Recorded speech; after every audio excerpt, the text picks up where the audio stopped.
So in the last session, we spoke about ecology and the biosphere.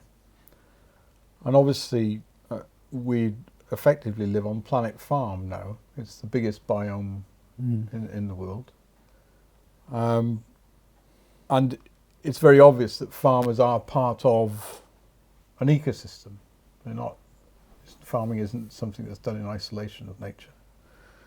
So I'd like us to talk, if we can, about your vision for farming and for the food system, and explain how that sits within the ideas of Renaissance, because it's not, I don't think it would be always clear to people why farming is so central to that change.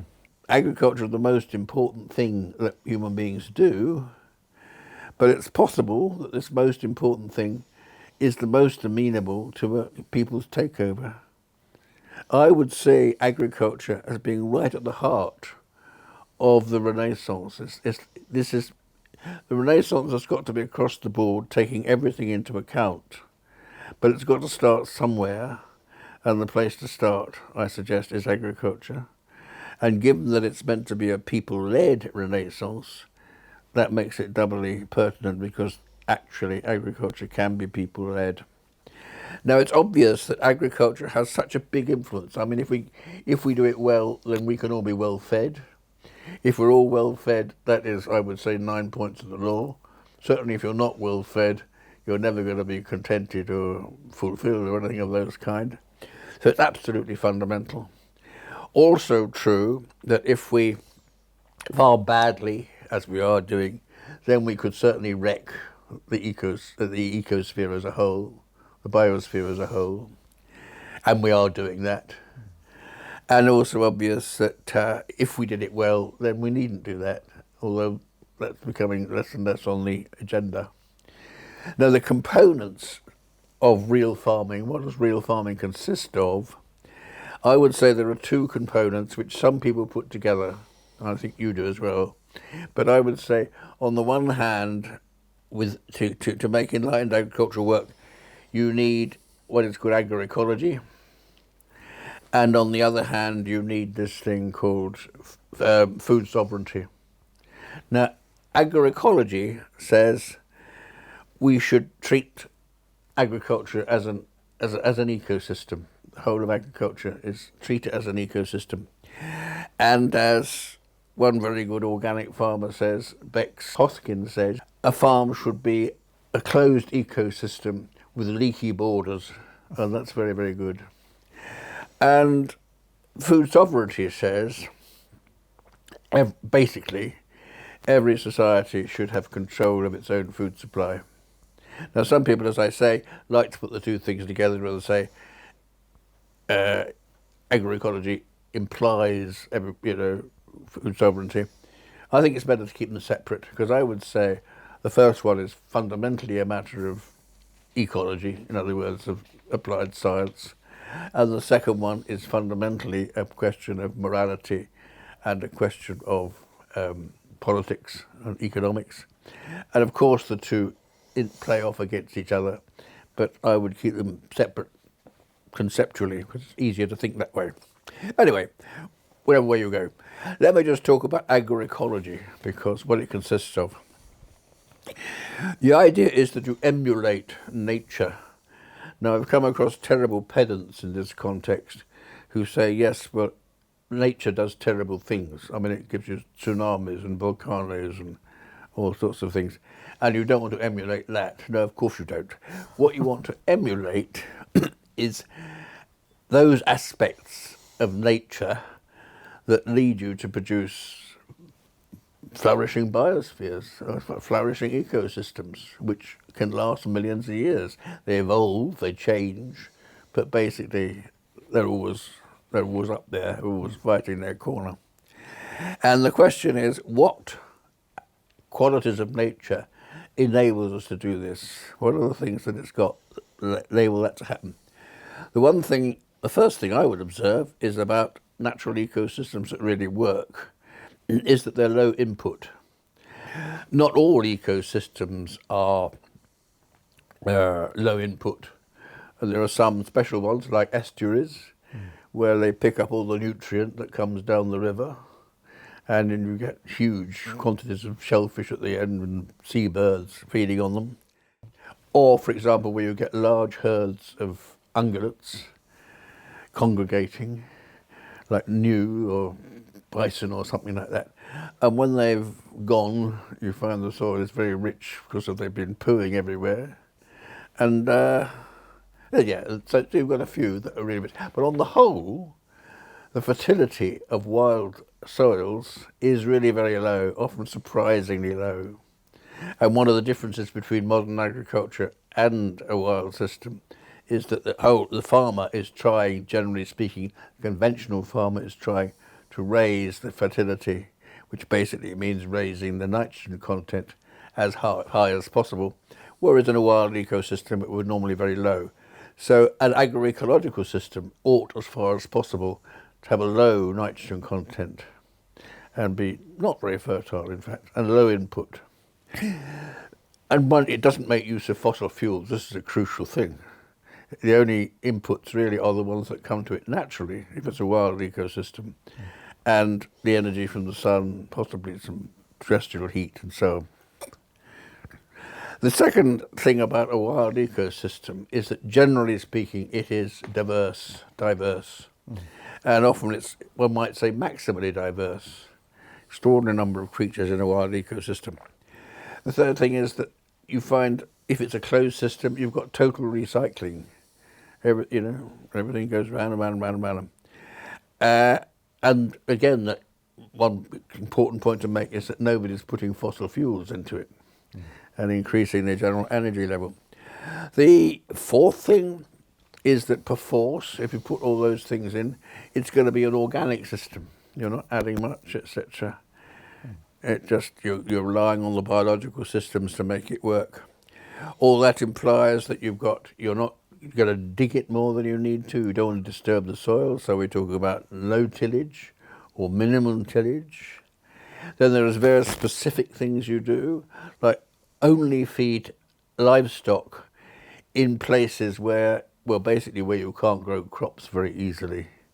So you grow them on places that are too hot or too dry or too steep or whatever, or too wet, broadly speaking, or too stony.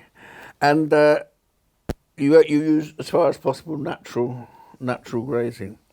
And one thing that comes out of that is pasture feeding at the animals on not just on grass, but on the other things that a natural ecosystem, a natural meadow would. Actually, meadows are never natural, but they're quasi-natural. But what is normally would grow in that place. And the last thing, or not actually the last, but the last one I'll mention, is the idea of integrating growing trees with various forms of agriculture. Okay. And one form, it takes many forms, but one form I like and other people like is the so-called alley cropping, where you grow rows of trees and you grow crops in between the rows of trees, and including arable crops and horticulture and livestock.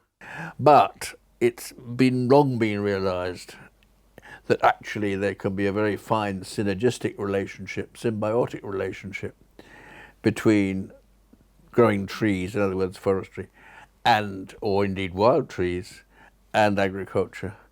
And you find, for example, that if you do it in the right way, the crops will benefit from the presence of the trees in various ways, and the trees can benefit from the presence of the crops.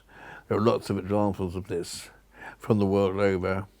If you analyse what it's worth in purely monetary terms, you very often find that the trees plus the crop is worth more than the land would be worth if it was all trees, or than it would be worth if it was all agriculture.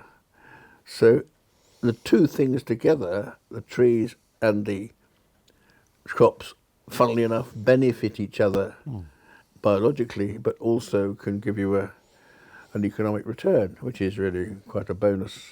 That's agroforestry. Agroforestry. As I say, it takes many forms. One thing that people overlook is that most farm animals are basically woodland animals. Not perhaps sheep too much, but sheep like shade like anything else.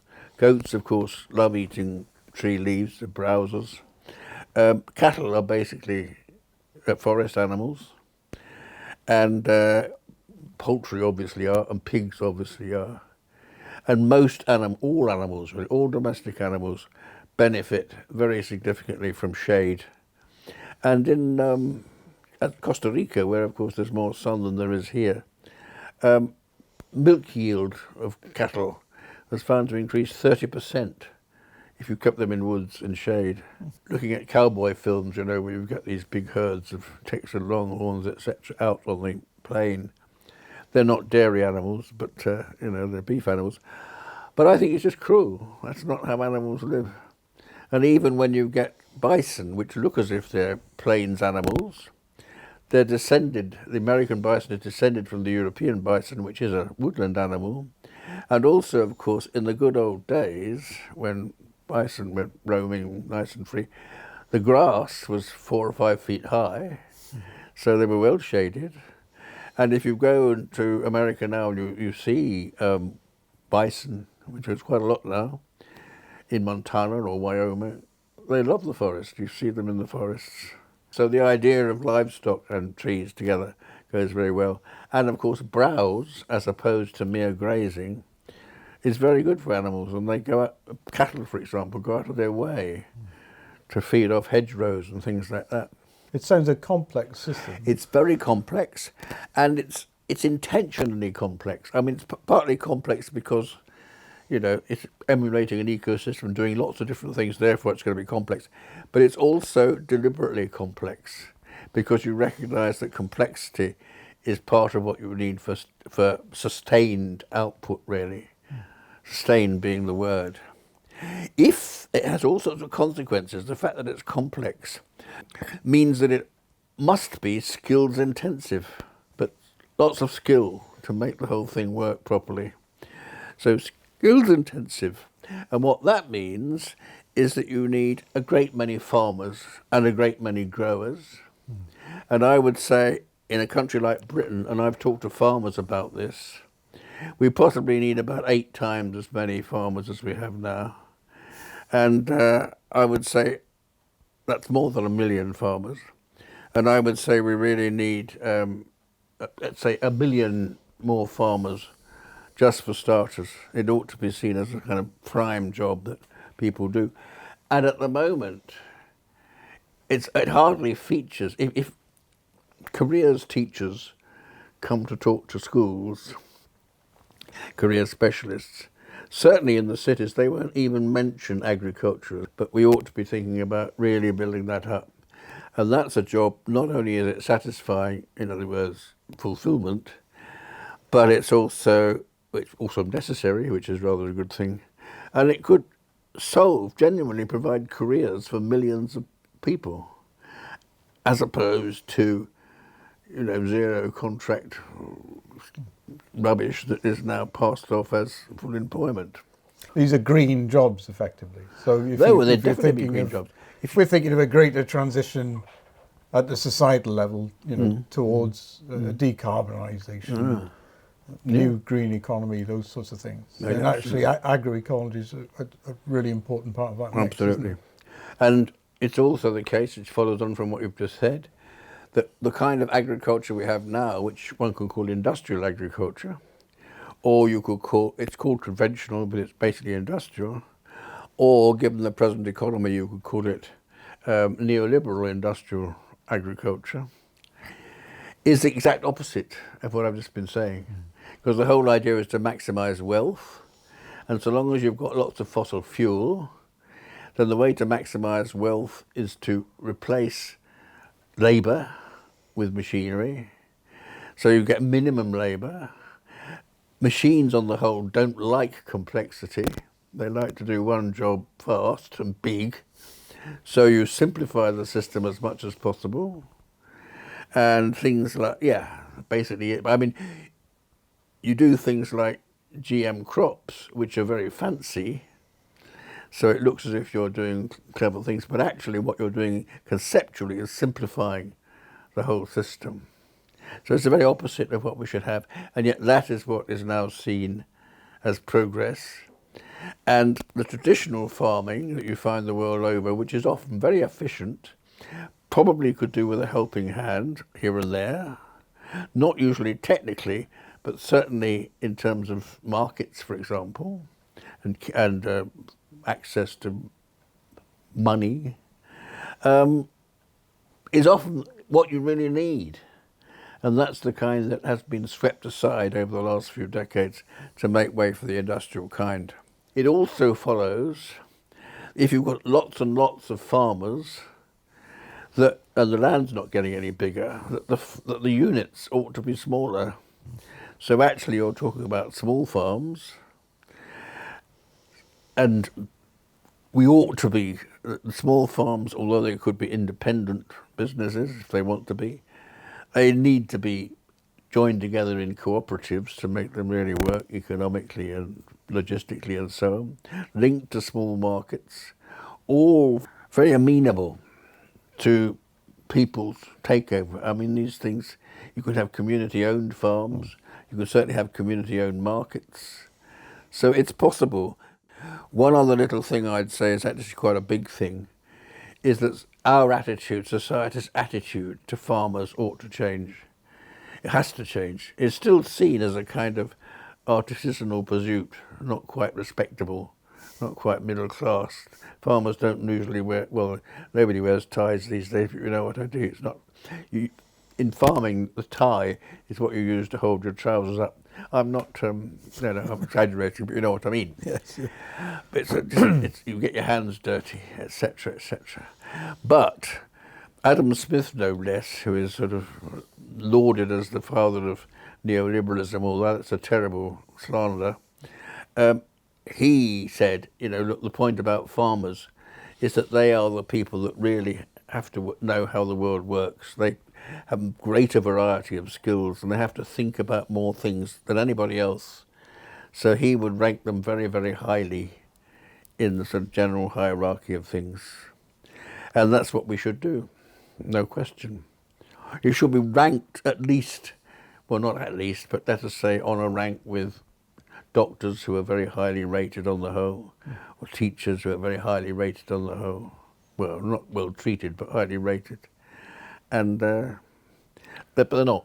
What does it say about our food system that farmers have got such sort of low standing? What does it say about the way that we produce food, that even though it's central to our ability to do anything in life, sustenance, that we have this contradiction that the producers of food themselves are seen as quite marginal? Well, if you could reflect on that, what do you think is going on there? Why is there that contradiction? Well, just to expand on the point that it's disregarded. For example, Keir Starmer, who's I regard as a fairly decent man, talking recently about Labour's dreams, and he mentioned everything. I think medicine and teaching and everything. He didn't mention farming. Farming is not on Labour's radar as far as I can see. And when the Tories talk about farming, they talk about the expression, dreadful expression, which I first heard in the 1970s, it's just a business like any other. And it comes back to the idea that that a job of farming is to contribute to GDP or whatever it's called, just the same as everything else. That's what life is about, is making GDP increase, economic growth. And farming doesn't do that particularly well, and it's quite difficult to get right, and farmers are a stroppy lot and all that stuff. So governments of our kind don't take it seriously. The idea has been that we can always get food from abroad. And certainly when we had an empire, we said, we'd get it from wherever, Africa to a large extent. The Americans are very pleased to sell us stuff because they've got surpluses. The New Zealanders have got loads and loads of sheep and beef. so have the Australians. So they're all very happy to sell to us.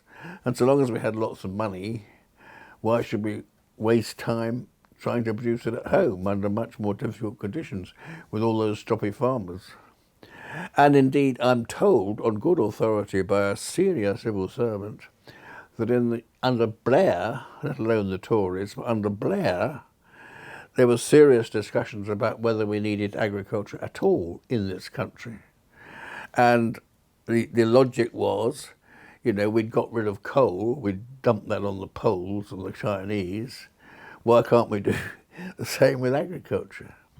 And there are people like, well, it's a slightly different point that he's making, but George Monbiot, if I may dare mention his name, in his latest book, Regenesis, was basically saying we don't need agriculture, we just should produce all our food in factories from bacteria or fungi, and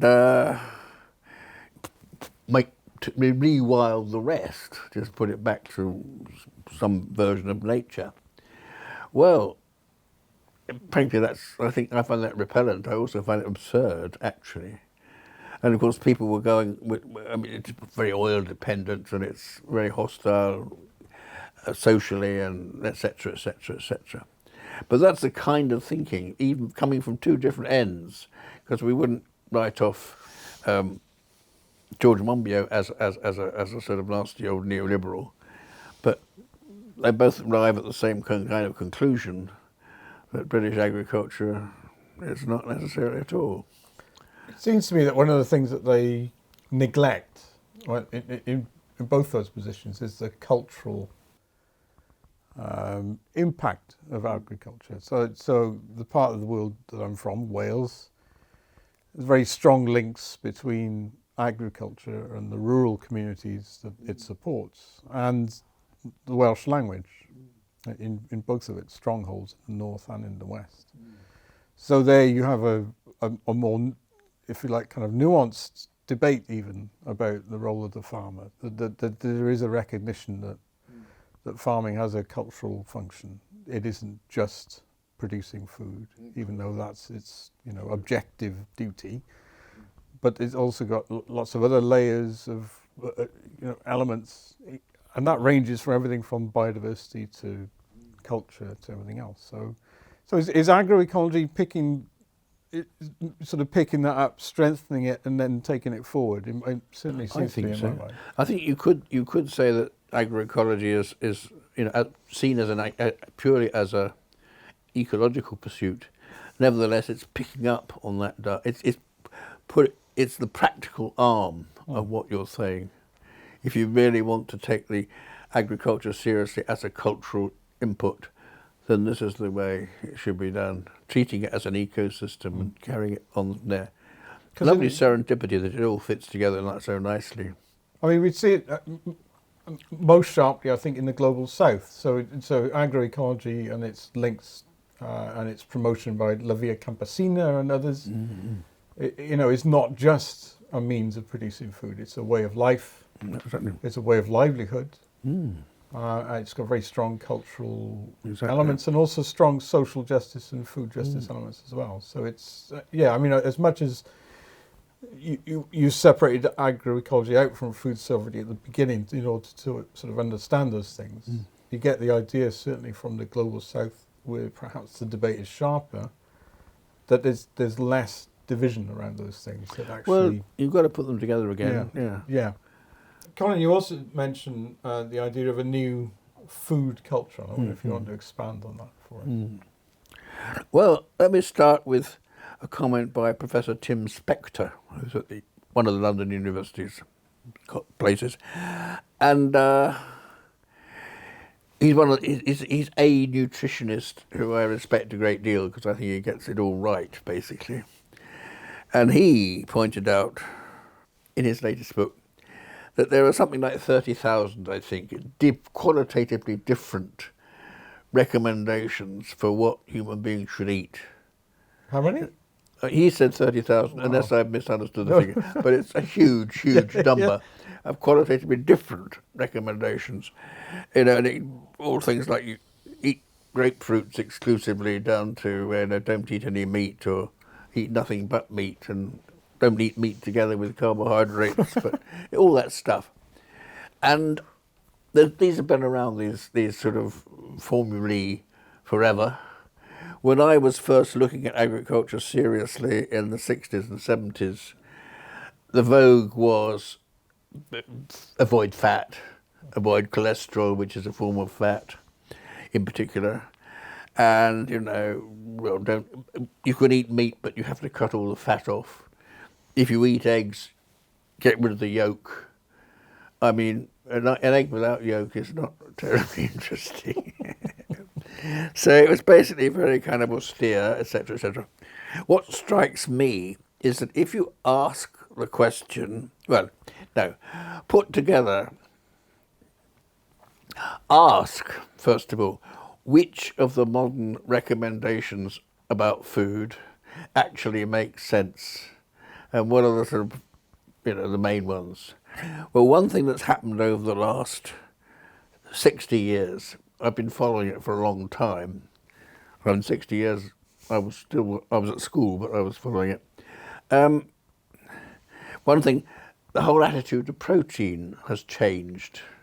People used to say, in my day, you needed loads and loads and loads of protein, and it has to be animal protein. So, we were recommended that we should eat basically as much meat as we could get down our throats and lots of eggs. The Americans took this very seriously, and for example, in Texas, there were lots of ads for things like 32-ounce steaks, that's 2-pound steaks, with all the eggs you can eat. And you got your 40-stone lorry drivers or truck drivers who suddenly keeled over, unsurprisingly, with heart attacks and so on and so on and so on. But that was the sort of mania. And we were told that plant protein, because it was conceded that there are proteins in plants, wasn't really much use because it was so-called second class, etc. In the 70s, pushed forward not least by Indian nutritionists, people realised that actually we don't really need all that much meat, protein. A modest intake of protein is enough. And it was also realised that plant protein, given that we didn't need a huge amount, could be perfectly adequate. And it was also realised, which is much more, even so that cereal, the average cereal, the average wheat, even the average rice, contains enough protein to keep adult human beings in a reasonable state. Also, it was noted that if you put pulse protein, in other words, bean protein, pea protein, together with cereal protein, that they balanced each other beautifully, because what you're trying to get is a proper balance of amino acids. And in particular, cereal protein was deficient in lysine, but pulse protein, bean protein, was quite rich in lysine. So put the two together and you've got right off rather a nice balance. And it was pointed out, I remember talking to a nutritionist at the time, that the combination of pulses and cereals occurs in all the great cuisines as a central theme. So that, for example, in China you get soy plus rice. For example, in Central America, Latin America, it's, what do you call those things, tortillas, made out of maize and beans, fried beans, that kind of thing. In Britain, beans on toast was sort of traditional sort of thing, and so on. That theme occurs in India, say, dal with rice, dal being made out of lentils or beans of one kind or another, and so on. So that theme occurs through all traditional food cultures. That's protein. Shift from the idea that you need lots and it's got to be animal to the idea you don't really need that much, and plant protein of the right kind will do it for you, including potato, actually.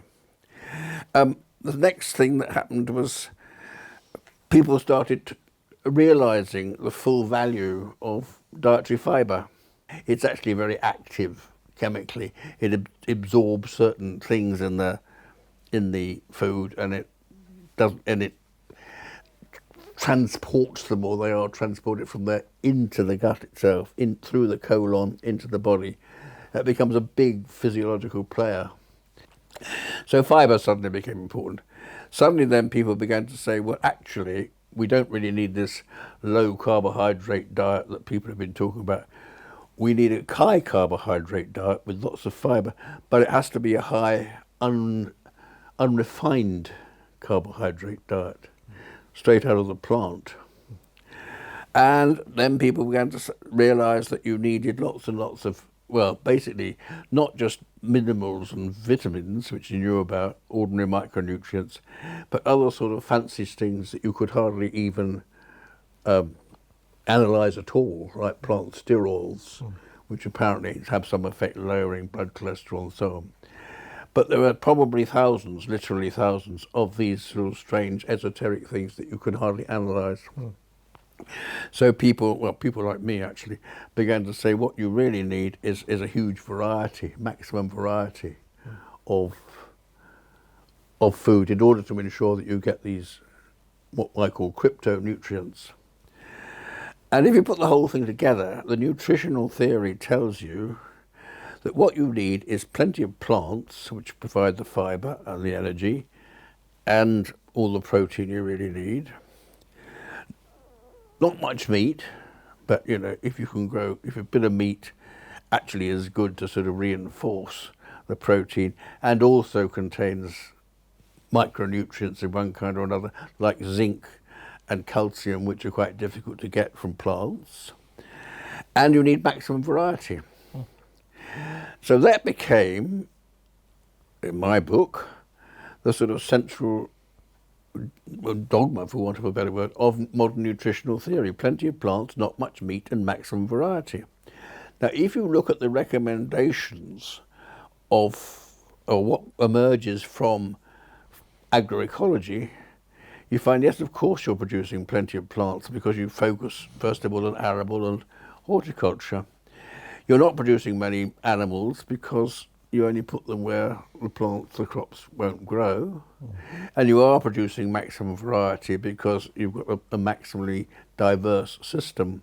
And you also actually make use of wild plants, which you have more of because it's an agroecological system.